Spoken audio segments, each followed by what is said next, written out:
Holly, the stage is yours, the virtual stage is yours. So please welcome Mrs. Holly Fawcett. Thank you so much, everybody. And thank you, Gabor, for your lovely introduction. So hi, everybody. I hope you can all hear me okay. If you want to pop any questions that you have throughout this presentation, please put them into the chat. We'll try and get to them as much as we can at the end. Also, if, for instance, I'm speaking too fast, and I am perfectly aware that I am very prone to doing this. As an Irish woman, I often speak very, very, very fast. So if I am speaking too fast and you'd like me to slow down, please put that into the chat as well. That is no problem. So hi, everybody. I am Holly Fawcett, as Gabor has said. Today I'm going to be talking to you about sourcing behind our masks that we're all encouraged to wear to protect against COVID-19. And really what the pandemic has meant for the modern sourcer. We've had to change quite a lot of our activities as sourcers. As Gabor was saying, there isn't a huge difference between the tools or the technologies necessarily, or the sourcing techniques in the grand scheme of things has changed over these past 6 months. You know, the places that we go to find talent generally is still there. The Boolean strings that we would write are generally the same. What has changed, however, are the demands of our client, of our hiring managers and the business, but also the behavior of our candidates. And this will play a huge part in our success as recruiters when we are going about sourcing for talent for the roles that we're looking to fill today. So in our presentation, I'm going to show you through 10 trends that are happening in today's sourcing world. I will go through these relatively quickly.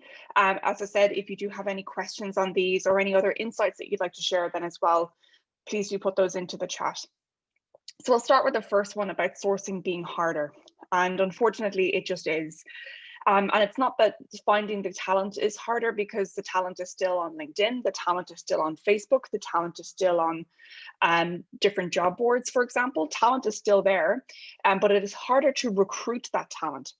And that is the real trick of a sourcer, of course. It's not just to find a name, it's not just to find an email address. It's to actually get them to, or encourage them to actually go forward for a role, to go forward for a position within our organization. Now, while the graph on stream is specific data for the United States, as they record the level of people quitting jobs and moving to another employer, whereas in Europe, we don't tend to do that. Particularly in Hungary and Romania, there isn't statistics specifically on the quit rate, those who quit their jobs and move to another company. But it is indicative of the world and a global trend. People are terrified of quitting their job. And the reason why they're terrified of quitting their job is because nobody wants to be the last one into a new organization, just in case that organization decides to undergo a lot of cost cutting, needs to reduce the number of employees that they have, because job security, particularly in the pandemic, job security right now will trump job opportunity. And I'm sure that's being reflected in the conversations that you're having with candidates today, is really they're fearful and they're anxious about what this means, and making sure that they can continue to provide for themselves, continue to provide for their families, continue to pay their mortgage, pay their rent. It's all very, very important to do so. And really, people are just fearful of saying farewell to their current employer and moving into a brand new one, especially in these very, very uncertain times. And so getting people to go forward for the role is harder with that in mind. Furthermore, the skills that our hiring managers and the businesses that we recruit for are looking to find, those really hard to find skills, they're still hard to find. So the top 10 in-demand jobs globally as of July this year are in communication, business management, are in problem solving, data science and data storage are still big on this, technical support, and I'm sure that's you're seeing a lot of that as well. Leadership roles are critical, but I also believe leadership roles are changing, and I'll talk about that a little bit later on today as well. Project management roles are on the up. Digital literacy, which by this we mean people who fluently work with computers all the time, rather than just use computers as a tool. They're really using the computer as every single thing about their work. And also a big change for this year is in employee learning and development, but particularly when it comes to employee learning and development to move to e-learning. This is a massive big trend in new roles that are opening up, is in e-learning and making sure that we're still able to provide training opportunities for employees, but because everybody needs to work from home and therefore can't be in the office, we need to be able to scale and distribute learning in an electronic or digital environment. And these skills are still hard to find. The ones that are less so, but are not as important, and skills may not really be needed much in the future, is really things around like basic data inputting, equipment repair, equipment operation, basic literacy. Those are things where jobs just aren't seeing a huge amount of growth. And so particularly for the Hungarian and Romanian market, making sure that people have a big technical background is where a lot of opportunities are born. And so I think this year we will see an awful lot of people taking online courses in order to gain those skills so that they have the skills ready to go when the employment market picks up again, hopefully in the very, very near future. Another thing that's making it difficult to hire because sourcing is just harder is that hiring managers are completely uninformed as to how difficult it is to source candidates. Hiring managers are of the impression that there's a lot of unemployed people around the world. There's a lot of unemployed people in our country or in our city, and therefore it must be a lot easier. There's a twofold issue to this. One is because they're being misinformed by articles like this one, for example, which is, to be fair, a very, very useful and interesting article in Forbes about why now is the perfect time to job hunt. But really and truly, people are fearful of leaving, as I was saying before. People are fearful of leaving their current job because they need the job security. And further to that is that hot is cold and cold is hot. So when an unemployed person applies for an opportunity, of course, they are very anxious to try and secure an opportunity as quickly as they can. Them being very eager to take that opportunity, for some reason, for hiring managers, even though they know this, that there's a lot of unemployed people in the world, is that they are suddenly not attracted to those types of candidates. They're still looking for passive talent, for talent that doesn't need the opportunity. So there's a bit of a twofold operation going on here. Hiring managers think that it's a lot easier. They aren't aware of just how difficult it is, and they haven't reflected that in the sales kind of opportunity when it comes to meeting with candidates. So I want to drill into the hot is cold and cold is hot for a second here as well, because it has also meant that there's been a huge flip, a complete reversal in the trends for where hiring growth has occurred this year. Hiring growth used to be in the travel industry, the entertainment industry, media and communications, finance. Software was a massive growth area, of course, and continuing to do so. Retail was always a big growth. Manufacturing and corporate services were still very high. They're now completely reversed, and they're seeing some of the biggest drops in hiring over this year. And that's because, of course, nobody's allowed to travel anywhere. Nobody's allowed to travel into Hungary from outside of Hungary, for example. So the tourism industry is completely gone. Entertainment services, for example, we can't go to the cinema, we can't go to a restaurant, we can't go to the theatre, we can't attend a music concert or a show. And all of the software and IT services are being shrunk as well. Manufacturing, of course, is being shrunk. So we're seeing a huge flip in those industries that we're traditionally seeing an awful lot of hiring growth. Conversely, construction, healthcare, and transportation and logistics, they're all seeing huge uplifts in hiring this year compared to last year. And this, I think, is going to continue to change too. So really, we're just seeing a complete reversal in terms of the industries for which people are looking to get into. And so especially in IT and software services, corporate services, nearshoring or offshoring, as is happening a lot in Hungary and Romania, people are prepared a lot to go into those roles, but there just isn't a huge amount of them. Whereas if they were prepared to go into transportation and logistics or prepared to go into healthcare, they would be set. Another big trend that we're seeing a lot globally, and I'm sure this is happening in every single conversation you're having with business leaders in your organizations, is the importance of diversity and inclusion. Diversity, equity, and inclusion has been top of mind for a lot of global organizations for a very long time. But I think really we started off this year understanding that diversity and inclusion is incredibly important. We understand the benefits and the financial benefit of having a more diverse organization. And in particular in Europe, particularly in Eastern Europe, we've paid particular attention to a couple of different diversity dimensions. The first of this is really when it comes to gender. Do we have a representative balance of genders in our organization, especially when it comes to leadership roles? Do we have a representative balance of women and men in different levels as we go more senior in our organizations? And inclusion is very important too. Do we include people in our organizations, particularly those of different backgrounds, especially in Europe, where we have a huge volume of people who are migrants or refugees from different parts of the world? Are they included in the economic activity of our country? Do they have an opportunity to get into the employment market? And do they feel included for doing so? We know, of course, that inclusion, even for our current employees, do we have people who feel included in our workforce? And are they prepared to stay here? So fearing for their job is different to feeling that they can perform in their job. So an employee, I fully feel anyway, an employee, when they feel included in their organization, they feel that they have merit, they have value, will stay inside our organizations. We don't want, of course, to have to recruit constantly for the same roles over and over again, because people leave our organizations due to completely preventable churn. And often that comes down to leadership behavior. So diversity and inclusion, I'm sure you're seeing this a lot in your own organizations, is a massive trend, but it's incredibly important on a global scale.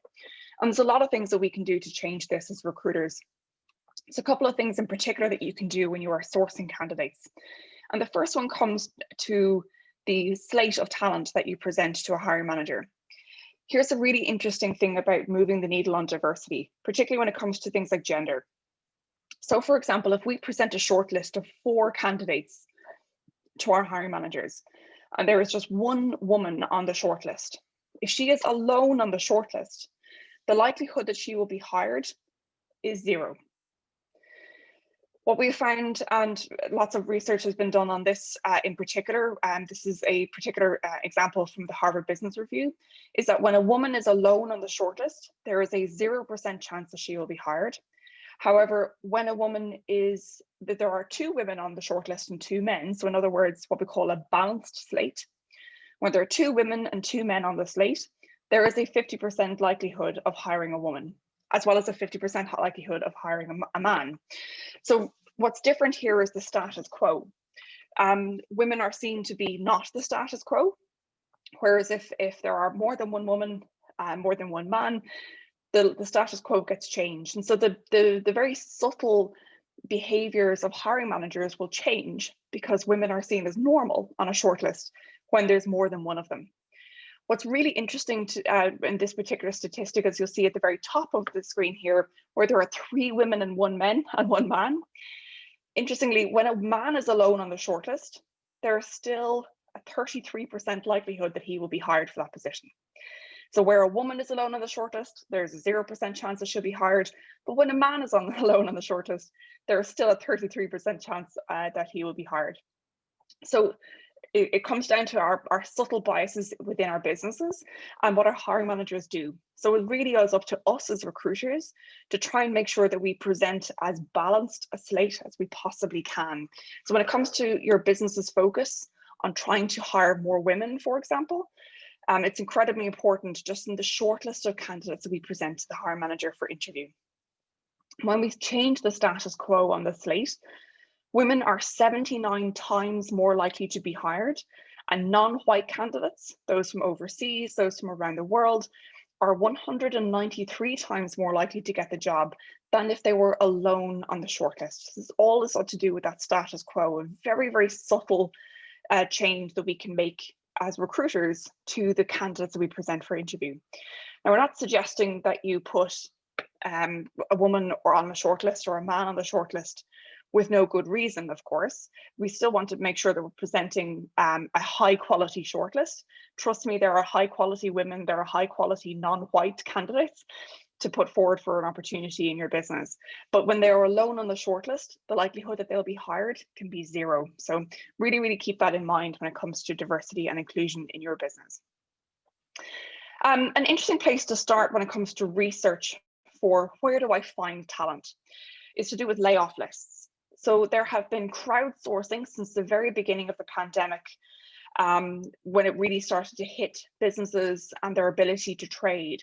So this would have been started at the very beginning of March of this year, even though the pandemic obviously started a lot earlier than that. Building a crowdsource of businesses that are laying off or making redundant their employees.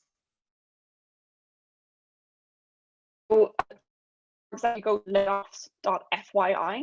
This is a great example of a layoff tracker where options are really laying off employees and when. And so you can select this by country, what stage they were at in terms of funding, lots and lots of different types of information here. So this is an excellent place for research that you can use with your hiring managers to see when or how it is appropriate that we go after certain organizations. So you can ask your hiring manager, would you actively like to see candidates from these organizations because they have been laid off? Again, coming back to the active candidate thing we were talking about earlier, where hiring managers can sometimes be turned off by active candidates for a very, very silly reason. There's no real good reason as to why a candidate is more attractive when they are passive than when they are active. But I think it comes down to we always want something we can't have. Then when it comes to the sources of talent as well, I think it's important to reflect, as I was saying earlier today, that there are no real brand new places of where talent exists, but there are lots of old places where talent exists. We just tend to ignore them. And really the old is the new. So I think the biggest unique source of qualified talent with their contact details, which is always wonderful to know, is your own applicant tracking system. So up until now, let's say up until 6 months ago, definitely, we were filling our applicant tracking systems, our ATS, our databases with people, and then we forgot about them. We never went anywhere near them ever again.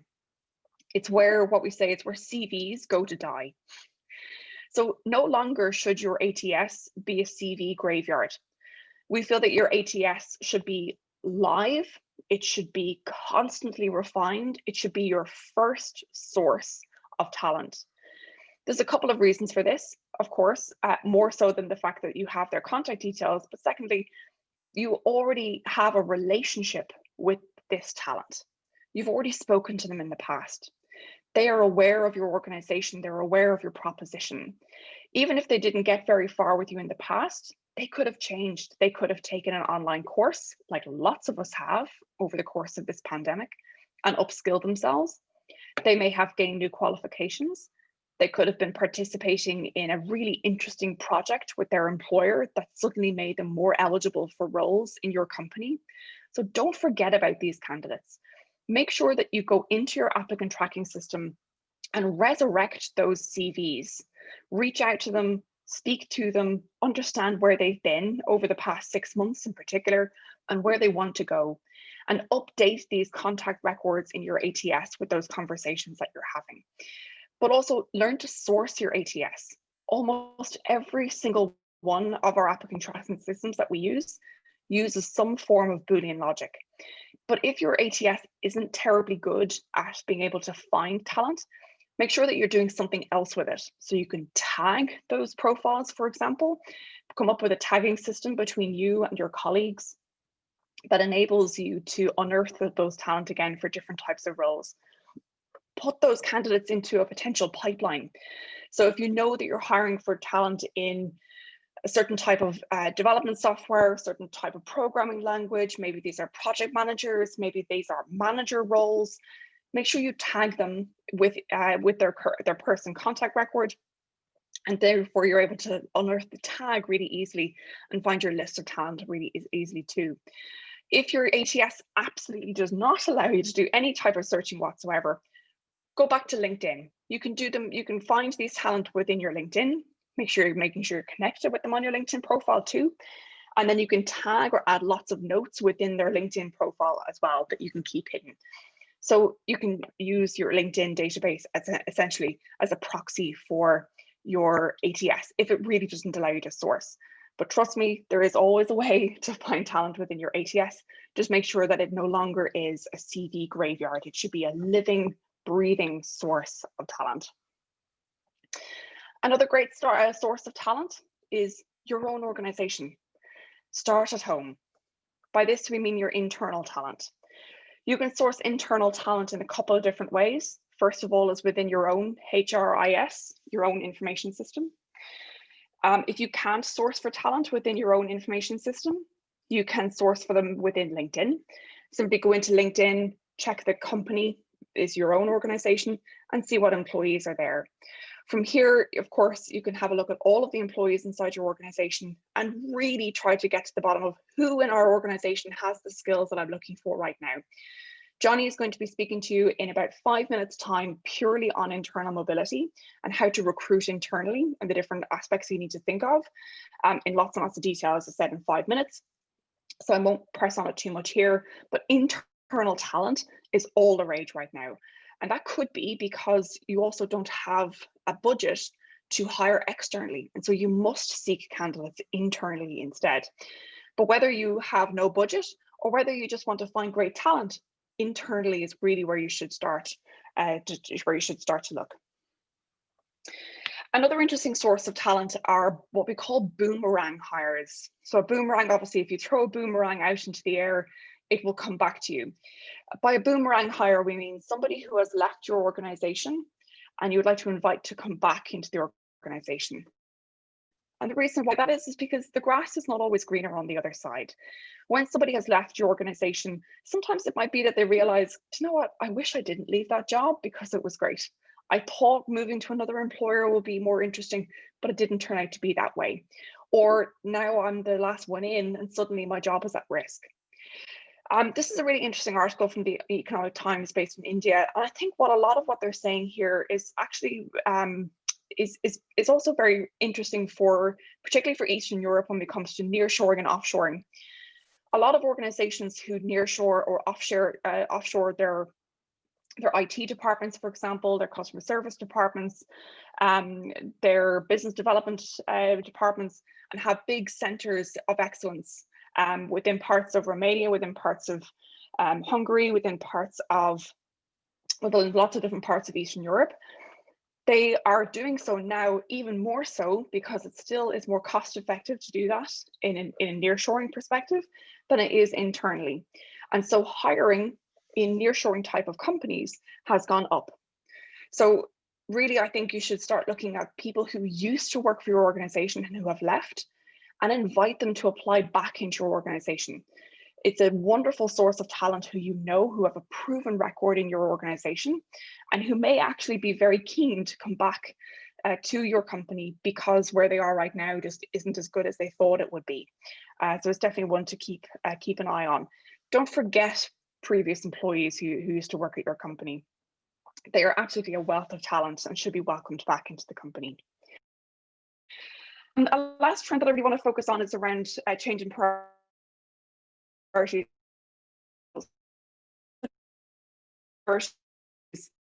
To change. And I was speaking to this earlier, anxious people are about changing jobs. I think this actually has a lot to do with how much our values as individuals have changed. We've realized over the course of this pandemic that, buying flashy things is not that important. And that being, as an organization, being constantly nimble, being able to follow every single trend and be able to change straight away, it was important in the past, but right now, stability is much more important. Stability is much more important for us as That's all our work to get to the end, to know that they'll be able at this talent. And this is a much more holistic way of looking at employees and looking how we want to make sure that they stay inside our organization. One, we don't want to lose top talent. As I said, John is going to speak to you about internal mobility, but also sacrificing talent for the sake of being nimble is no longer the thing we need to focus on. It's really about stability. How do we shore up our skills and how do we shore up our organizations? Recruiters have a huge part to play in this. And the last thing is to do with referrals. Referrals are always difficult, right? People very often, when you ask for referrals, will go, "Oh, that's great. Thank you very much. Yeah, I would happily get €100 for a referral. That's no problem." Instead, they don't really know who to refer into your company. And so if you're working with a hiring team, a very simple tactic that you can employ as a recruiter, as a sourcer, is actually to show them who they know, to tell them who they know inside their network, rather than ask them who do they know. This is a very, very simple technique. This is Glenn Cathy, who's on screen, that I'll share with you now. So Glenn's technique is to sit down with the hiring team and ask them to show you their LinkedIn networks. And you can scroll through their LinkedIn network together with you, where you point out, aha, see, this is the type of candidate who would be an ideal person for this organization, and here's why, here's their skills. How many times do we know kind of what our friends do, but not completely know what they do? We've never really read their LinkedIn profile. We don't know their CV, but we know our friends very well. So sometimes learning something about our friend because they have it on their LinkedIn profile can be all the difference that it makes. So sit with your fellow colleagues and really show them who they know rather than ask them who they know. You're much more likely to get referrals for any roles that you're working on. So really, really quick recap, I'm just at time, is that yes, sourcing is a lot harder. Hiring managers unfortunately think it's much easier than it is, but it's not. Hot is cold. The industries that were hot last year are suddenly not so much this year, but cold is hot. Diversity, equity, and inclusion are incredibly important to our organizations, and you have a lot of tools in your toolbox that you can do to fix this. Layoff lists are a great source of information and resources or research to find out where's hiring. Old is the new. In other words, your existing employees. So start at home and start at your own database. Look at those boomerangs, people who used to work in your organization, and invite them to come back. Understand the changing priorities of your business and show hiring teams who they know rather than, as I said, rather than ask for it. So that is me. Gabor, it is back over to you.